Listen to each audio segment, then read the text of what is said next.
Thank you so very much. Thank you. Thank you. If drafted, I will not run. If elected, I will not serve. So, takes care of that. I'm a radio man. I'm a radio man for 40-some years, doing an old variety show based on some I used to hear when I was your age, long ago. Critics pointed out my debts to Fibber McGee and Bob and Ray, but alcohol and cigarettes swept those critics all away. And to 20-year-olds who were born too late to hear the great Fred Allen, I'm the inventor of the form, sailing the airwaves like Magellan. A thief who escapes and is not hung may yet be honored by the young. The secret of a long career is to keep going and not fade and not think about your reputation even for 1 minute. It's like becoming the tallest boy in the 6th grade. You stick around and you're bound to win it. Dostoevsky, over time, found a punishment to fit the crime, and slowly, as a centipede trots off, he wrote The Brothers Karamazov. Mrs. Joyce cried out in bliss, he's finally finished with Ulysses. James had a smoke and took a break and started in on Finnegan's Wake. So do your work, keep going straight ahead, and you may be a genius someday after you are dead. I got up this morning in St. Paul, Minnesota, on the banks of the Mississippi. I grew up on the banks of the Mississippi, out there where the land is flat. Grew up in the cornfields of Minnesota. So we boys loved the Mississippi because it was a valley, and so it was more secretive. We sat there by the river throwing stones at it, flat stones. You threw them sidearm so they would skip on the water, throwing them through the rapids. As water flowed over stones, you threw your flat stones to skip them 4, 8, 9, 10, 12 times. And we did that for years, not knowing why. It was just what we did. Passed the time, a form of meditation. We were happy, I think we were. We thought we were at the time. Then other things intervened, of course. I wanted to become a writer. I wanted to be a writer, and this happened when I came out to New York. I was 12 years old, and my father was talking with my mother in the kitchen. We're a family of 6 children, had no money. My dad was a clerk in the post office. My mother was a clerk in a department store. She worked in the basement store, the bargain store. And we lived on an acre with a half-acre garden behind it, growing our own tomatoes and cucumbers and corn. We had no money. We were sanctified brethren. We believed in the Scripture. The Scripture was literally true. We believed that Jesus would come at any moment and take us up to unimaginable, indescribable glory and eternal bliss. And meanwhile, we lived here on earth with the rest of you. We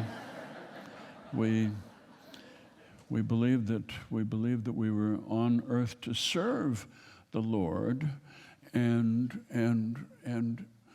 to stay away from worldly things. I stayed away, but I liked people who liked worldly things and liked to be around them. And so when I heard my father talking to my mother, he was going to go to New York. I wanted to go so badly. I thought of it as the world capital of worldliness. I begged my mother, and she worked on my father. He had a very thin excuse for coming to New York. He was going to drive a brand new Pontiac to New York as a favor to the neighbor of my uncle. And the neighbor's son was a captain in the army stationed in Germany. And one of the privileges of an army captain was to have an American car shipped to him in Germany by ship. And so my father was going to drive this new Pontiac all the way out to New York to the Brooklyn Navy Yard, where it would be put aboard a ship and sent off to Germany. My mother did not see why the father of 6 children should go gallivanting off all by himself, scot-free, and enjoy a couple of weeks in New York. And so she made him take me, and he did. I was my father's ball and chain, and we came out. It was stunning, so amazing to leave the Mississippi River behind and come to New York City, the streets full of pushcart peddlers in 1953. Strange languages. Everywhere you looked, there were 27 different things to look at. We saw the Empire State Building, rode the Staten Island Ferry, we went to Coney Island, we went to Ebbets Field and saw the Dodgers play. We did all of it, rode out to the Statue of Liberty, and I stood up in the crown. But the amazing thing was the city itself, so full of things to look at. I absorbed it all. All you had to do was just watch and listen and look. Only 2 times was I asked to do something. My father once asked me when he visited friends in Brooklyn to say the prayer before supper, and I could not bring myself to do it. We went up to the 87th floor of the Empire State Building, and there was a booth where it said, "Record your voice." And he pushed me in and dropped the quarters in the slot, and the red light went on, and I was supposed to say something. There was a microphone there, and I could see that people standing around on the observation deck were watching, were listening. They could hear what I was going to say. And my father, and I sang in a very quiet, tremulous voice, "Jesus wants me for a sunbeam to shine for him each day." It was all I could think of to do. And I saw people turn away. They were disappointed.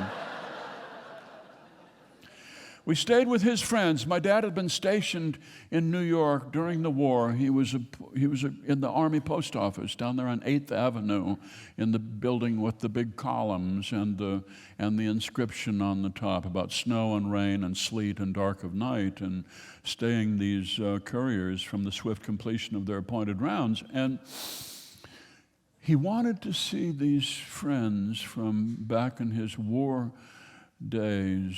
They lived over in Brooklyn, Dawn and Betty. They lived on the 5th floor, and it was a hot summer in New York. No air conditioning, of course, and we couldn't sleep. He and I were sleeping on the sofa. He was on a mattress on the floor. We couldn't sleep, so we got up and we went for a walk. In the middle of the night, we walked around the corner, and across the street was a park where hundreds of families were lying out on sheets and blankets they had spread on the grass, and men sitting on park benches in the perimeter of the park. I could see the glow of their cigarettes.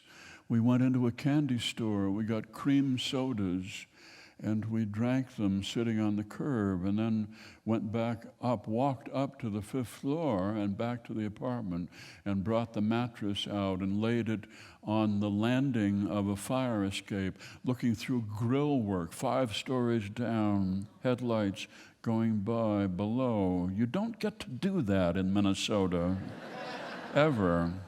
It was so fascinating. But the point of the story is that when I got back and went into the 6th grade. I was the only boy in Benson School in the 6th grade, the only person in the whole school to have been to New York City. I was an authority now. And they asked me what I had done. Did you ride on? Yes, I did. I did. We rode on the roller coaster. Yes, there are trains that go through tunnels under the streets, and they're packed with people, including colored people, Negroes. Wow, they were astonished. I had been on a train with Negroes. We'd barely seen one where I grew up in my little town. Sometimes people would drive through. It was I had authority. There's nothing like having fresh material. So, this is what makes you a writer. One thing is when you know something other people don't know, you write about it. I gave a report. I passed postcards around to the classroom. The 5th grade was allowed to come in and join us for this occasion. It was a large moment in the history of Benson School. And I told them all about it, except the part about Jesus wants me for a sunbeam. I left that out.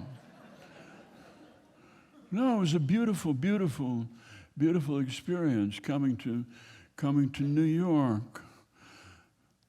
When I went into the 8th grade, I had a teacher, English teacher named Frayne Anderson, and the only thing I remember about him, only one thing do I remember, well, two. He wore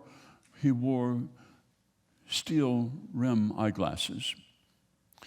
What I remember about him was the day I walked into his classroom and he handed me a copy of the New Yorker magazine. And he said, I thought this would interest you. I come from a Reader's Digest family. National Geographic.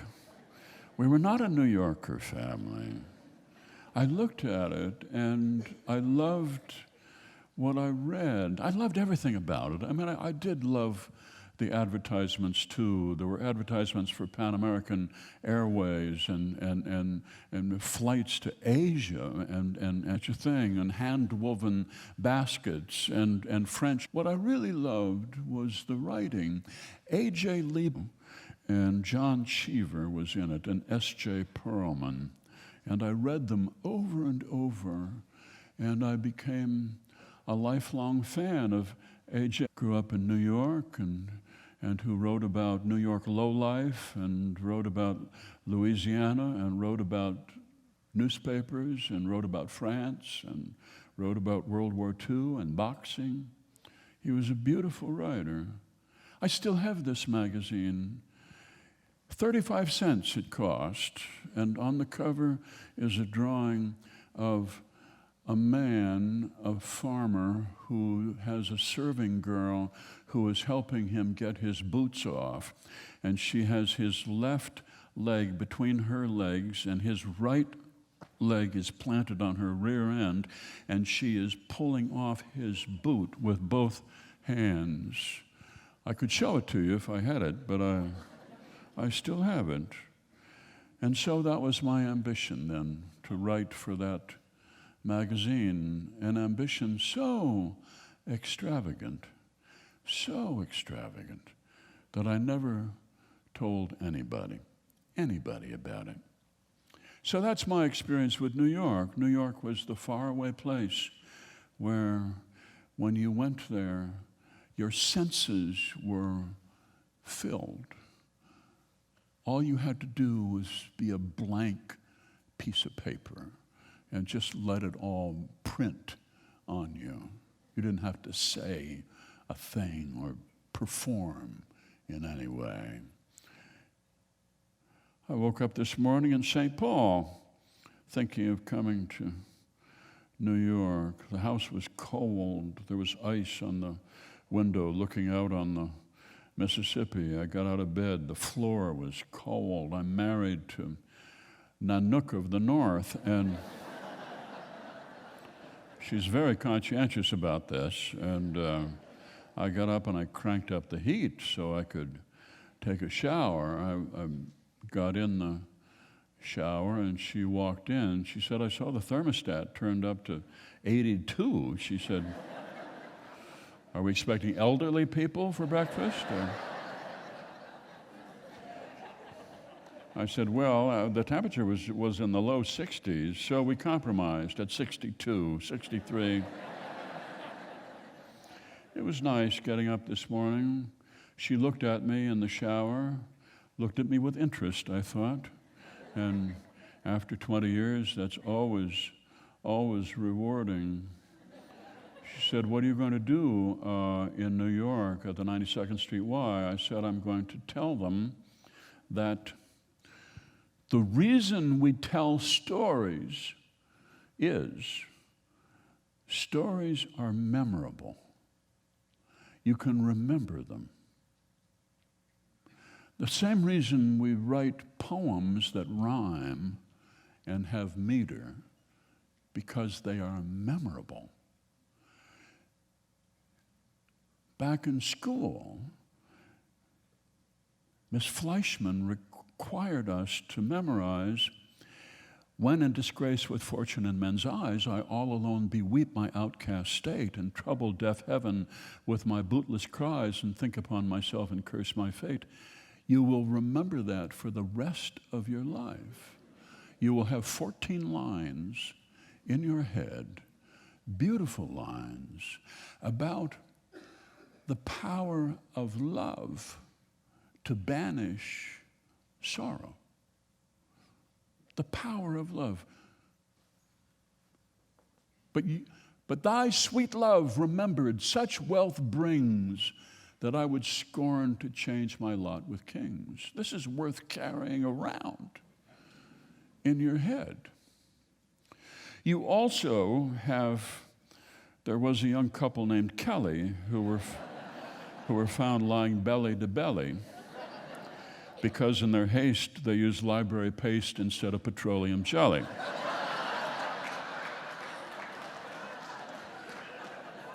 Take your choice. We tell stories because they are memorable, and we carry them with us wherever we go. Ralph Waldo Emerson was a brilliant writer. I love to read Ralph Waldo Emerson. I can't remember 2 paragraphs of Ralph. Ralph wrote sentences, and they were great sentences, but you forget them the moment you snap the book shut. We tell stories because we remember them. The story of the Passover is memorable. The story of the prodigal son is memorable. Preachers get up in front of people on Sunday morning, and they have these little sheets of paper on the lectern, and they read an essay to people, and they wonder why nobody remembers this. Because it's a little literary exercise, and there's nothing there. There's no reason ever to speak to people from a text. If you believe in something, you'll remember it. There. Well, now that's worth your coming to hear. Now you know. Now you know. No,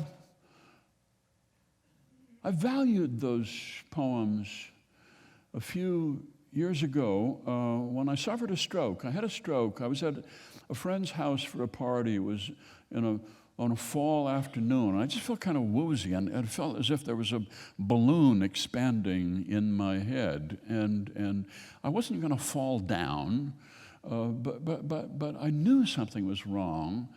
And when people asked me, "Are you all right?" I said, "No, I'm fine. And I went out and I got in my car thinking this might not be a good thing, but let's see. And I drove over to St. Paul, about 12 miles, and I drove to United Hospital, and I left the car in the parking lot with the keys in it in case, I couldn't tell where I was parked. And I walked into the emergency room, and I walked right up to the desk, and I said, I think I'm having a stroke, which gets their attention right away. So they put me on a gurney and wheeled me back into, where they pull the cloth drapes, and this young Chinese woman neurologist did a little tap, tap, tap, and scrape, poke, poke, poke, and held up fingers, what's your name, what day is it, who's president, and then she asked me if I could get undressed, which, when a woman asks you that, you want to be able to do that, and so I did. She gave me 2 little gowns, little flowery gowns, like your grandma wears. They don't have a special one with sailboats and anchors on it. They just the one, and so they put you on a gurney and wheel you up to radiation, and you are put onto a platform on a rail. And this platform is about exactly the size of a coffin, and they run you up so that your head and shoulders are inside the cyclotron, and there are 25 minutes of banging and wanging and buzzing and dinging and hammering, and then they release you, and you wait for the results. The neurologist came to give me the results, and she asked me how I felt. I said, I feel fine. I feel fine. She said, do you have, is your memory reaching for things and not finding them? I said, no, my memory has never been better. I think it's a good strategy, when you're in the hospital, to tell them everything is just fine. And hope that the test proves you out. I told her a joke, just to prove that I still had my faculties. I told her the joke about Ole, who lay on his deathbed dying, and then he smelled Lena's rhubarb pie from the kitchen below, and he made his way crawling down the stairs and into the kitchen, and there it was on the counter, and he reached into the drawer for a knife and was going to cut himself a slice, and Lena came up behind him and whacked him one upside the head. She said, Ole, that's for the funeral, leave it alone.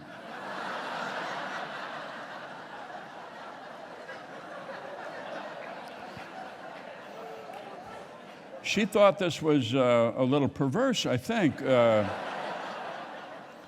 She didn't laugh. I was surprised. I thought it was a very funny joke. So I told her the joke about the man and his wife who run into a bridge abutment, and they're both killed, and they go to heaven, and there is this beautiful golf course, and he walks up to the first tee, and he drives, and he hits a hole-in-one, and he turns to his wife and says, if you hadn't made me stop smoking, we could have been here a long time ago.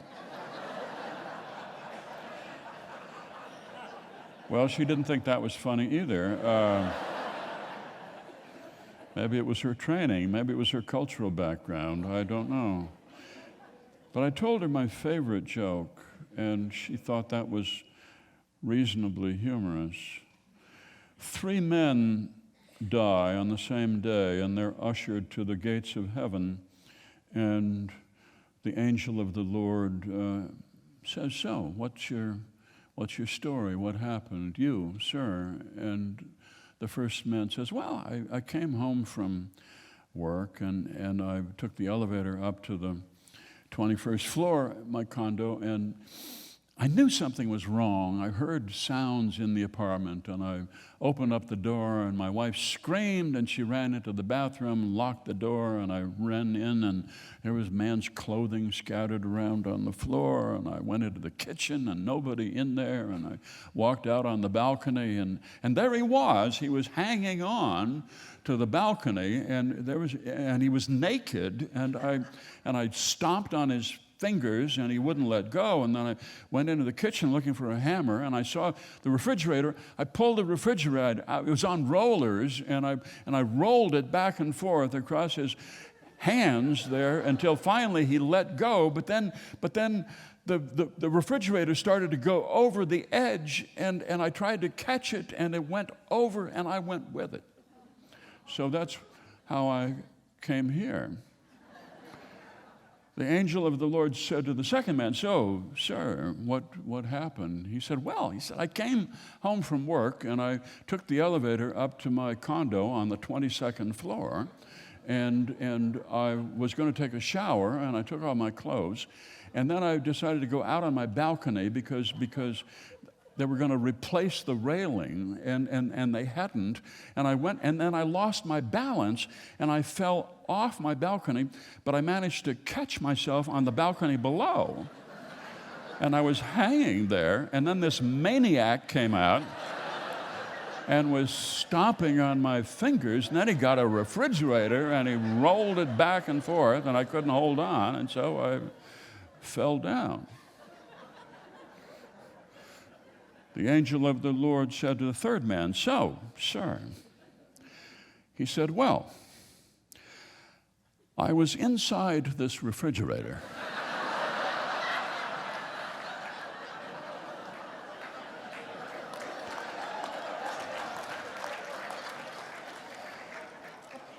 You can remember this story.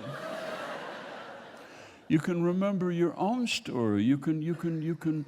There's as long as there is an action and a sequence, and there are people involved, you can remember this. Ideas, no.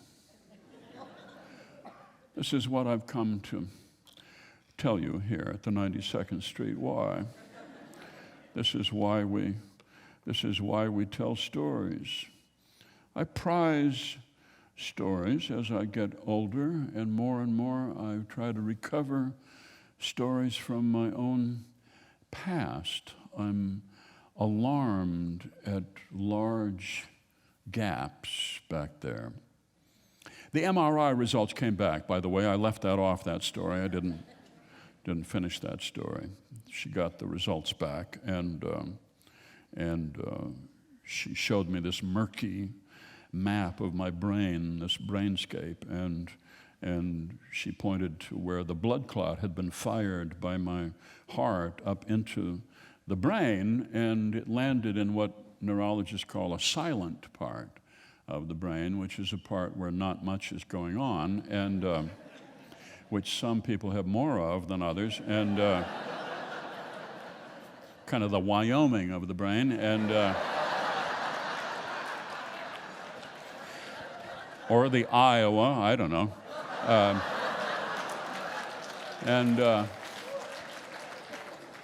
It landed up really close to this little intersection where language comes from. Very, very close, and close to where large motor skills are headquartered up there. So it was a lucky thing.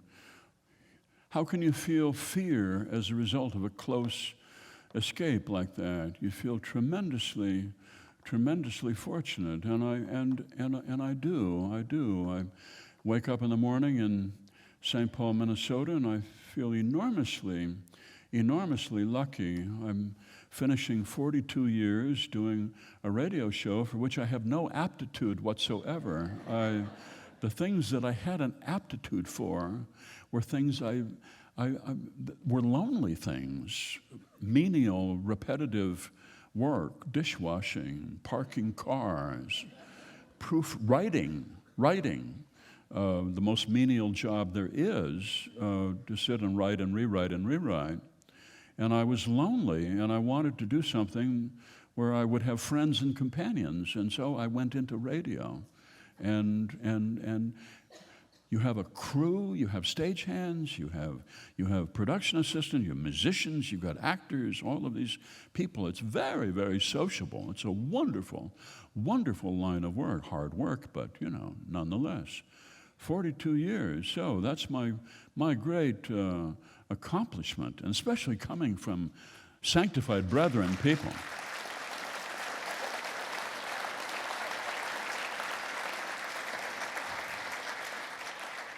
So I feel good about that. I come out of my house, I'm 73 years old, and go for a walk, even on a winter morning like today, and all these people are running past you, running or hobbling or loping, limping, galloping. Some of them lean people, some sort of jiggly people, and they're all after longevity, which I achieved without any effort on my part, just moving forward slowly in a straight line. They're interesting people. I would like to talk to them when I see them going by, except they got little things in their ears, and so you can't. And they're panting, some of them, rather hard, poor things. No, it's worth it, longevity, because we're enormously lucky, and you don't realize that until you get to be a certain age. Tremendously lucky. All the things that we have that we didn't have back in the day, you see. Things like cash cards. We had to write out checks for cash, and even small amounts, arouse suspicion on the part of the teller. You always got the oldest lady teller with strange hair pulled way back tight, and she had a grimace, and she had enormous eyebrows like fruit bats, and she squinted at you, and then she disappeared with your check, and she went to talk to somebody, and then she asked for identification, and she glared at you. It was only for $20, for heaven's sake, and you had to go through this process just because you had longish hair and you had a beard, and you wore an odd sort of carpet vest and bell bottoms. You had to go through this long process, and now you just slip this card into a machine and press 4 numerals, and nobody asks there's nothing sociopathic in a magnetic strip. You just get your money, for heaven's sake. This is so different than it was back in the day. Beer, you have artisan beer now. You have people talking about beer and its breadiness and its oakiness. I mean, beer used to be just beer. There was domestic, there was foreign. It was cold, and that's all you needed. And now there are floral overtones and so on. This is so entirely. The GPS, which came about through defense research, through war, preparation for war, things we marched in the street against, gave us the GPS, this beautiful invention that we use every single day. And this lovely woman, Australian, I think, who gives you directions in this sweet voice. Somebody you're not married to tells you where to go. And if you miss the turn, there's no recrimination. She just recalculating route. I mean, it's only a route. There are other routes, not one is not morally superior to another. It's a beautiful, beautiful thing. Soft butter we did not have back in the day. I'm talking to these high school kids now, and the rest of you talk among yourselves. We did not have soft butter, children, back in the day. We had hard bricks of butter.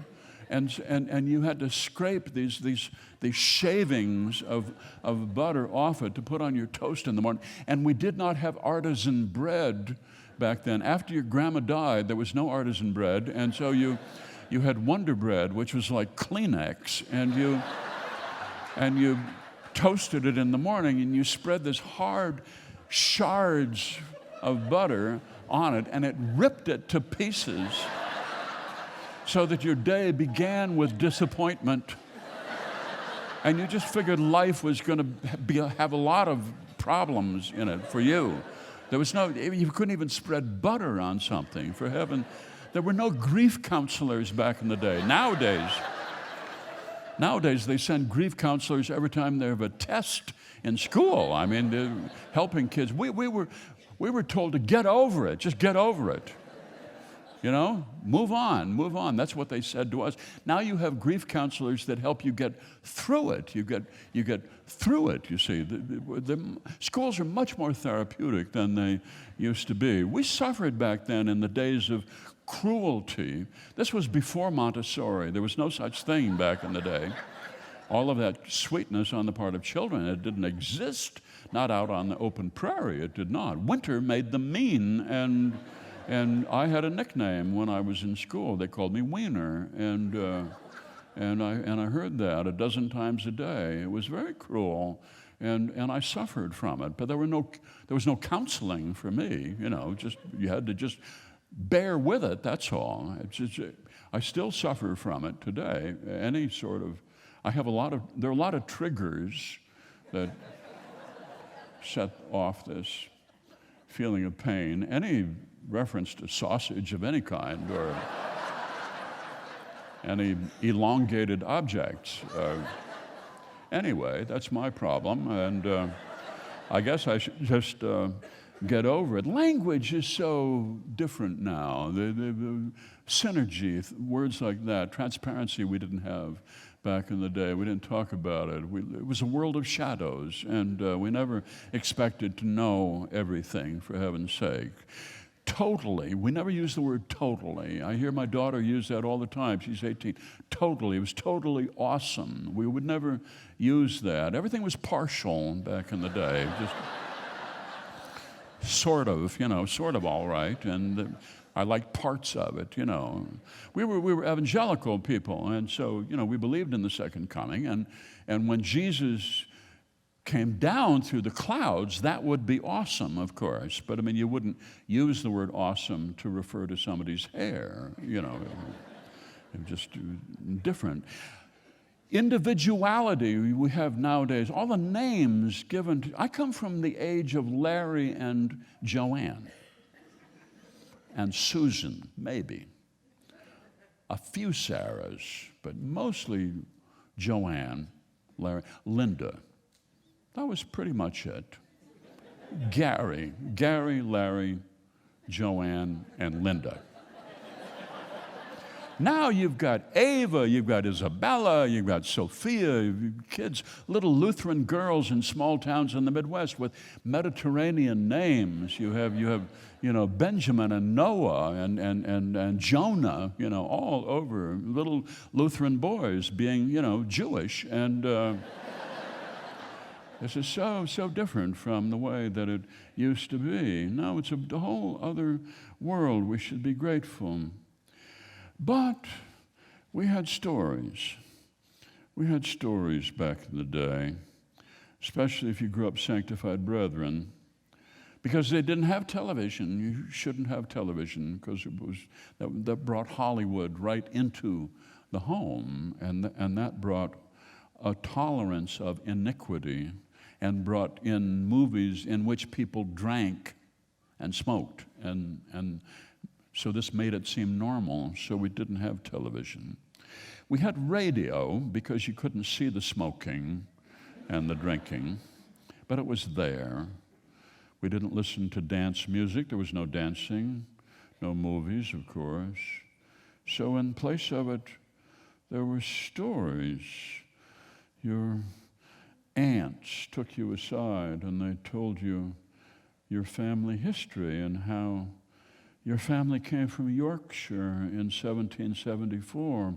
They were offered free passage to Canada because the British had driven out the French from Nova Scotia. And so your family came over from Yorkshire on the basis of false promises. And they tried to farm and raise corn in saltwater meadows and in stony fields. The main crop was stones in Nova Scotia. Every spring, the earth would throw up a fresh crop of stones. And they would go around with a cart and a horse and pick them up and then they kept planting corn. My people were cursed with persistence. Other people would have given up and moved south, but my people stayed there. Meanwhile, the French who'd been driven out, they got down to Louisiana. They had Mardi Gras, they had accordions, they had dancing, they had blackened catfish, they had everything good. And they had this sense of resentment that they could nurse and work for sympathy for the next 300 years. And they got a major poem out of it. Henry Wadsworth Longfellow's Weep Fest, Evangeline, about her looking for her lost love. Gabriel, give me a break. My people were up there picking up rocks and putting them into carts. No, we got this beautiful sense of family history from our people because there was nothing else to do. We just sat around an oilcloth table with a kerosene lantern and we told stories. I went to Thanksgiving once with my family, my father's family. They were getting old, the aunts and the uncles, but they still put on this whopping big feast. And Uncle Bill Loucks, Loucks, French name, they tried to anglicize it. Uncle Bill Loucks, who was always unusual, stood up after everybody had had seconds and thirds of turkey and potatoes, and before the pies were brought out to be divided. Uncle Bill Loucks stood up. There was a microphone there so that people could hear the table grace. It was a big room. It was an American Legion Hall in Lake Wobegon, and there was a microphone so that when Uncle Lawrence got up to thank the Lord for this feast and bringing us all together and asking traveling mercies on those who would be driving home that evening, there was a microphone, and it was still on. And Bill Loucks came to the microphone, and he cleared his throat, and he was about to say something, and then he didn't say it, and he sang us a song. He sang us a ballad, and it was not about Jesus. This is memorable. You remember this forever. Why did he do this? I can't imagine. And now he's dead, and I have no chance to ask him.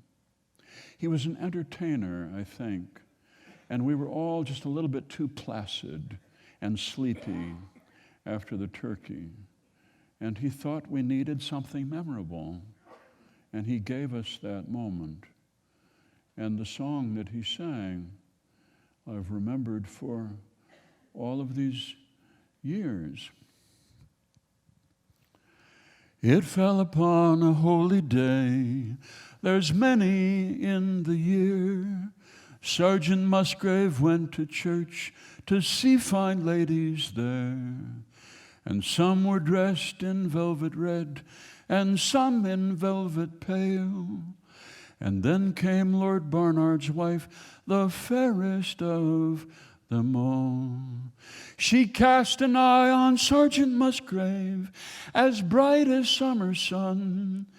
Said Musgrave unto himself, this lady's heart I've won. Oh, I have loved you, fair lady, for long and many's the day. And I have loved you, Sergeant Musgrave, and never a word did say. I've a house in Bucklesford, Barry, that is my heart's delight. I'll take you there with me if you lie in my arms tonight. But there stood by a little foot-page who was Lord Barnard's man, and through the woods and across the river to his lord he ran. Oh, my Lord Barnard, you are a man of life, but Musgrave, he's at Bucklesford, Barry, in the arms of your wedded wife. If this be true, my little foot-page, this thing that you tell me, then all the gold in Bucklesford, Barry, I gladly will give to thee. If this be false, my little foot page, this thing that you tell me, from the tallest tree in Bucklesford Barry, hanged you shall be. Go saddle me the black, he said, go saddle me the gray, and sound you not your horns, he said, lest our coming be betrayed. But there was one in Lord Barnard's train who loved the Sergeant Musgrave. He blew his horn both loud and shrill, away, Musgrave, away. And Musgrave, he heard the horn in the bower where he lay. I think I hear your husband's men, I wish I were away. Lie still, said the lady fair, and hug me from the cold. It's only a little shepherd boy, a-calling his flock to fold. He kissed her twice and turned around, and then they fell asleep. When they awoke, Lord Barnard's men were standing at their feet. How do you like my bed, he said, and how do you like my sheets? And how do you like my wedded wife who lies in your arms asleep? It's well I like your bed, he said, and great it gives me pain. I'd gladly give 100 pounds to be on yonder plain. Rise up, you Sergeant Musgrave, rise up, you must put on. It'll not be said in this country, I slew a naked man. So slowly he rose up, and slowly he put on, and slowly down the steps he came, thinking to be slain. Here are 2 swords here by my side, and dear they cost me purse, and you shall have the best of them, and I shall take the worst. Oh, the first stroke that Musgrave stroke, it hurt Lord Barnard sore. And the first stroke that Barnard stroke, Musgrave stroke no more. And then up spoke the lady fair from the bed whereon she lay. I love you, my dear Musgrave, and for your soul I'll pray. How do you like his cheeks, he said, and how do you like his chin, and how do you like his dead body? Now there's no life within. It's more I like those cheeks, she said, and more I love his chin, and more I love that dead body than all your kith and kin. He's taken out his long steel sword to strike the mortal blow. Through and through the lady's heart, the cold steel it did go. A grave, Lord Barnard cried, to lay these lovers in. With my lady on the upper hand, she came from better kin. For I've just killed the finest knight who ever rode a steed, and I've just killed the finest lady ever did a woman's deed.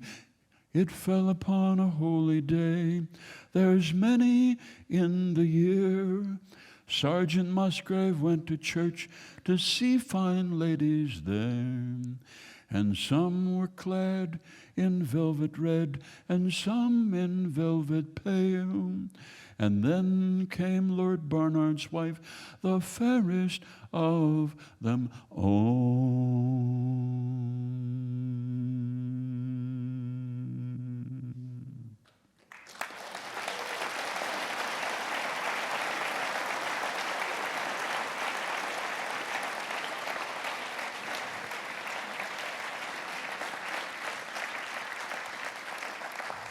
So you come to this age that I'm at, this beautiful age where you feel so fortunate at your marvelous good luck. Good luck and persistence, that's really all you need. Talent does not count for much if you have the other two.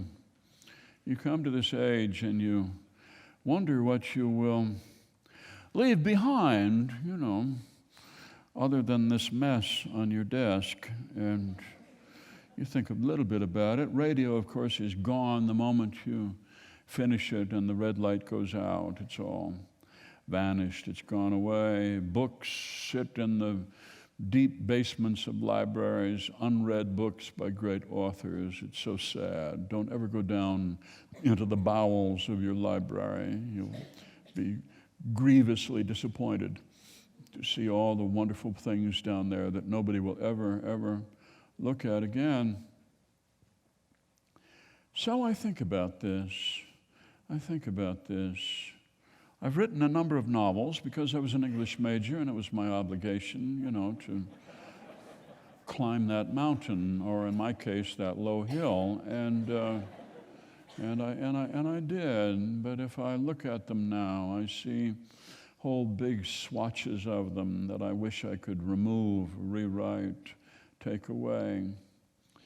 More and more, I think that when I die at the age of 105, ancient, dried up old man, this old man, like Albert Wolson when I was a boy. He was the last living survivor of the Civil War. Well, of course he was a living survivor. The dead survivors were all gone by then. He was the last survivor of the Civil War. He'd been at Gettysburg. He was a drummer boy in the 1st Minnesota Volunteers. He had seen Abraham Lincoln. He was 105. He rode in all the summer parades in small towns. Winter parades, not so much, but he rode in a convertible in the back seat, this tiny man who got smaller and smaller as the years went by until he shrank. You couldn't see his face anymore. He just his little blue campaign hat and his tiny cadaverous hand waving to you. I'll be that man. I'll be Albert Wolson, 105. There he goes, the old radio man. He goes back. They used to play music on black vinyl records back then. And they had these big microphones, believe it or not. Music on black vinyl records back then, and they had these big microphones, believe it or not, and they did them out of studios with green acoustic tile on the walls. And no, I'll be a last survivor, and people will come to my funeral mass. Newspapers say that the number of Christians is in sharp decline, even people claiming to be Christians, which includes the hypocrites, of course. And so there may not even be an Episcopal church, but anyway, there'll be something.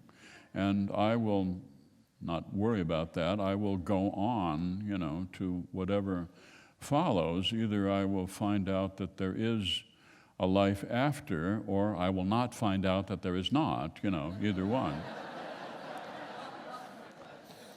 But they will gather my descendants and what will they bring up?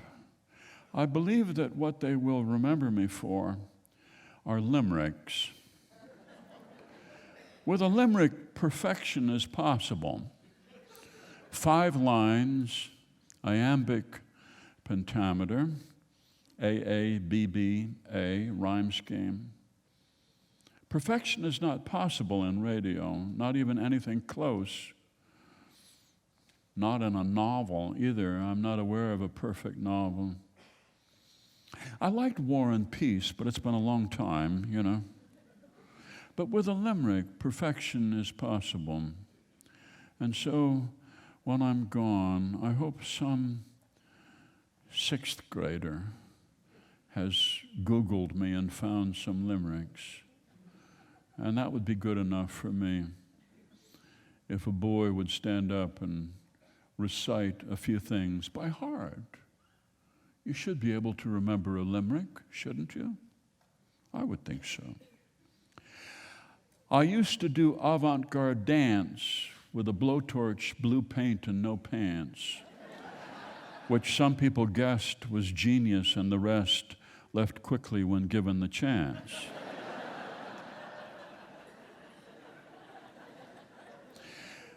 The young woman dropped to her knees and said to young Henry, "Oh, please, it will heighten my bliss if you do more with this and pay less attention to these."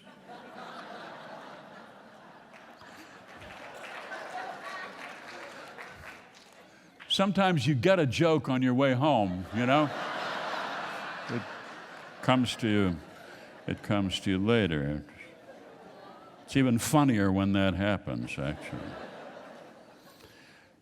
There was an old singer of Syracuse who was shocked to hear his old dear accuse him of rushing and slurring and thereby obscuring the words that the writers of a lyric use. I mean, it's good, isn't it? I mean, I don't say that this is something that's going to change the world, but it's a really good limerick on Syracuse. He had a cell phone and he wrecked it. He wanted to be disconnected. He has never again been heard from since then. We think that he lives in Schenectady. It's not great, but I mean, considering the rhyme, you know, I mean, it's a tough hurdle to get over.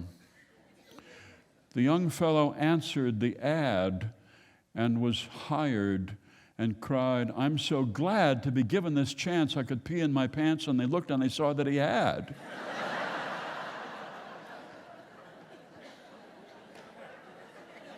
It's not bad, is it? I mean, it's something that a person could, you know, if your mind went in that direction, you could remember it. You and I know all sorts of things in common.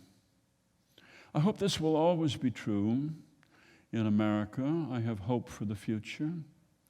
I believe that this is one thing that makes us a people, even as the hog farmers of Iowa are prepared to do the devil's work out there, even as the chicken farmers who are polluting the rivers of Iowa are prepared to do something so unbelievably stupid that we will be talking about this for days to come. Still, I do believe that we are one people. I believe this in my heart. I was brought up to believe that, and I still hold on to it. And one thing that makes us one people is that we know the same words to some things, and that's the right way to close this little seance here. Is to take you back to the third grade, the fourth grade, where you may have learned these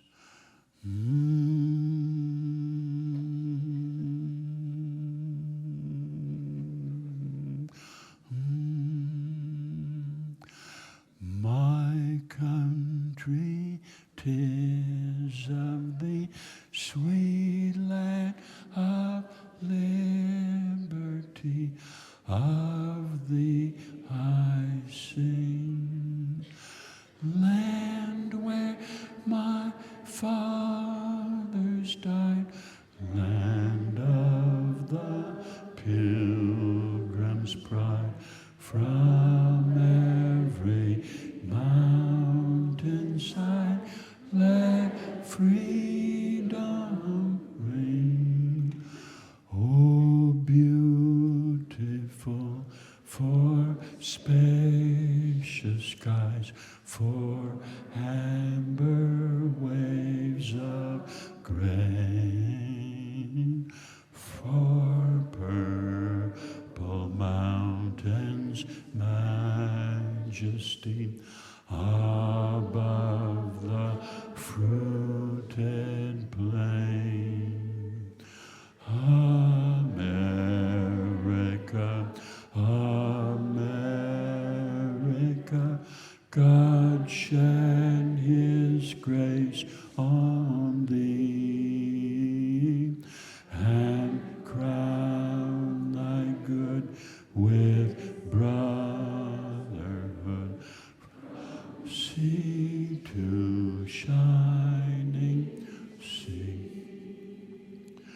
Well, she was just 17, if you know what I mean. And the way she looked was way beyond compare.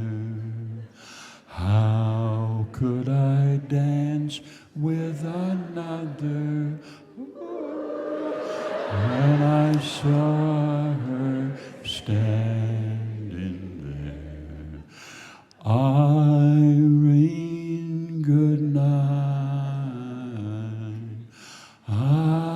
Irene, good night.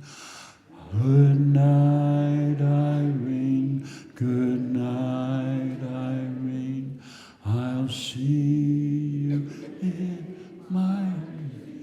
Oh, we were almost together there, weren't we? We're just almost. We're right on the verge. We're hitting some beautiful, unusual harmonies there. We're entering into Steve Reich territory. There, just briefly. Good night, ladies. Good night, ladies. Good night, ladies. We're going to leave you now. Merrily we roll along, roll along, roll along. Merrily we roll along over the deep blue sea. Oh, there's one more song we should sing. Oh, there's many other songs. I'm surprised you know the words. Beautiful. My faith is restored. I've gotten New Yorkers to sing My Country 'Tis of Thee. Oh, how often does that happen in this world? When was the last time New Yorkers sang America the Beautiful a cappella?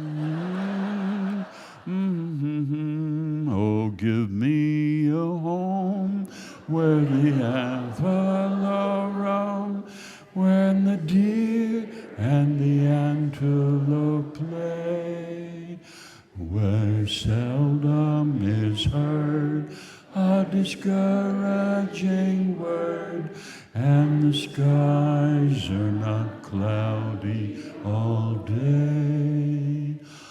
Home, home on the range, where the deer and the antelope play, where they play, where seldom is heard a discouraging word, and the skies are not cloudy all day. Oh, there was one more song I was going to sing with you. I think it's a song that is worth remembering. As I mentioned, Albert Wilson, the last survivor of the Civil War, a Civil War song. We're still fighting the Civil War in this country, you know. The South did not lose. The South became the Republican Party, and so we're still fighting over these same issues that absorbed the country back in the early 1860s. These are still live issues this year especially, and so this song means all the more now. Mine eyes have seen the glory of the coming of the Lord. He is trampling out the vintage where the grapes of wrath are stored. He hath loosed the faithful lightning of his terrible swift sword. His truth is marching on. Bum, bum. Glory, glory, hallelujah. Glory, glory, hallelujah. Glory, glory, hallelujah. His truth is marching. Oh, one more verse, just one more. He hath sounded forth the trumpet that shall never call retreat. He is sifting out the souls of men around his judgment seat. Oh, be swift, my soul, to answer him. Be jubilant, my feet. Our God is marching on. One last chorus and glory, glory, hallelujah. Glory, glory, hallelujah. Glory, glory, hallelujah. His truth is marching. Oh, thank you so much for singing tonight. Thank you, thank you, thank you. Hey, you.